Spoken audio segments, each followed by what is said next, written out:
കേരള കോൺഗ്രസ് എമ്മിൽ ഉണ്ടായിരുന്നപ്പോൾ, അതായത് കെ എം മാണിയുടെ പാർട്ടിയിൽ ഉണ്ടായിരുന്നപ്പോഴേ വലിയ കുഴപ്പക്കാരൻ തന്നെയായിരുന്നു P C George. P C George ഇപ്പോൾ ബി ജെ പിയിൽ പോയിരിക്കുക.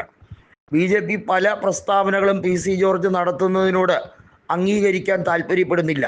അജണ്ടയൊക്കെ അതുതന്നെയാണെങ്കിലും ബി ജെ പി ചില കാര്യങ്ങൾ പരസ്യമായി കേരളത്തിൽ പറയാൻ മടിക്കുന്നതും പി സി ജോർജ് ഒരു ഉളുപ്പുമില്ലാതെ തുറന്നു പറയും.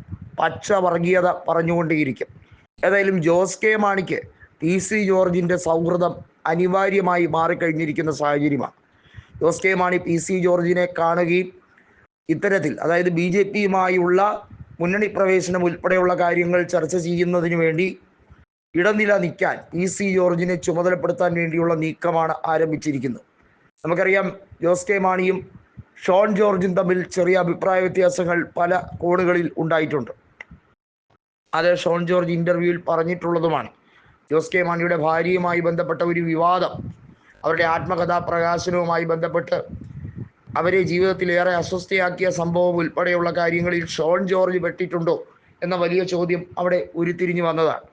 ഏതായാലും ഷോൺ ജോർജ് വലിയ രീതിയിൽ ലവ് ജിഹാദ് വിവാദം ഉൾപ്പെടെയുള്ള കാര്യങ്ങൾ പറഞ്ഞ് രാഷ്ട്രീയ വോട്ടുകൾ നേടിയെടുക്കാൻ ശ്രമിക്കുമ്പോൾ അദ്ദേഹത്തിൻ്റെ സ്വന്തം ഭാര്യയെ മാമോദിസ മുക്കിച്ചതിൻ്റെ എല്ലാ രീതിയും, അതായത് നിർബന്ധിച്ച് മതം മാറ്റിയതിൻ്റെ ഉൾപ്പെടെയുള്ള പ്രധാനപ്പെട്ട കാര്യങ്ങൾ ചർച്ചാ വിഷയമാക്കി ഇവിടെ കേരളത്തിൽ വലിയ കോളിളക്കം സൃഷ്ടിക്കപ്പെടുകയാണ്.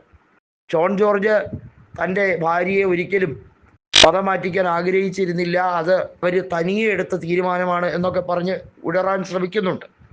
വാസ്തവത്തിൽ ഇപ്പോൾ കോട്ടയം ജില്ലാ പഞ്ചായത്ത് അംഗമാണ് ഷോൺ ജോർജ് എങ്കിൽ ഇനി ബി ജെ പി ടിക്കറ്റിൽ നിന്നാൽ കെട്ടിവെച്ച കാശ് പോലും കിട്ടാൻ സാധ്യതയില്ലാത്ത രീതിയിലേക്ക് അതപ്പതിക്കും എന്നുള്ള കാര്യത്തിൽ ഒരു സംശയം വേണ്ട എന്നാണ് ഈരാറ്റുപേട്ടക്കാർ തുറന്നടിച്ചിരിക്കുന്നത്. നമുക്കറിയാം, ഈരാറ്റുപേട്ടയിലെ ജനങ്ങളോട് തീർത്താൽ തീരാത്ത അമർഷമാണ് പി സി ജോർജിനുള്ളത്.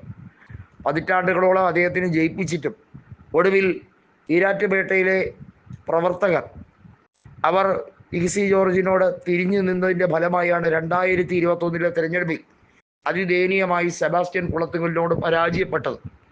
അന്നു മുതലേ പി സി ജോർജ് മുസ്ലിങ്ങളെ ശത്രുക്കളായി അവരെ കണ്ടുകൊണ്ട് അവരെ അകറ്റി നിർത്തും എന്നൊക്കെ പറഞ്ഞ് കുറേ ഗീർവാണം അടിച്ചുകൊണ്ടിരിക്കുകയാണ്. കേരള രാഷ്ട്രീയത്തിൽ തുറന്ന സെപ്റ്റിക് ടാങ്കിൻ്റെ വില മാത്രമേ ഉള്ളൂ പി സി ജോർജിനെ എന്ന് കോൺഗ്രസിൻ്റെ പല നേതാക്കളും പറഞ്ഞിട്ടുണ്ട്.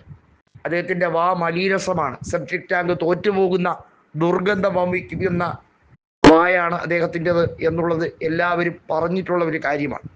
ഏതായാലും അവിടെ നിന്നും വരുന്ന ഷോൺ ജോർജിന് മറിച്ചാകാനുള്ള ഒരു സാധ്യതയും കാണുന്നുമില്ല. ഏതായാലും ജോസ് കെ മാണി ചെളിക്കുണ്ടിലേക്ക് നടന്നു കയറുകയാണ് എന്നുള്ളത് വളരെ വ്യക്തമായി കഴിഞ്ഞിരിക്കുകയാണ്. ജോസ് കെ മാണിക്ക് മറ്റു ഓപ്ഷനില്ല. സ്വന്തം പാർട്ടിയിലുള്ള എം എൽ എമാർ അദ്ദേഹത്തിനെ പടിയടച്ച് പിണ്ടം വെച്ചിരിക്കുന്നു എന്നത് വ്യക്തം.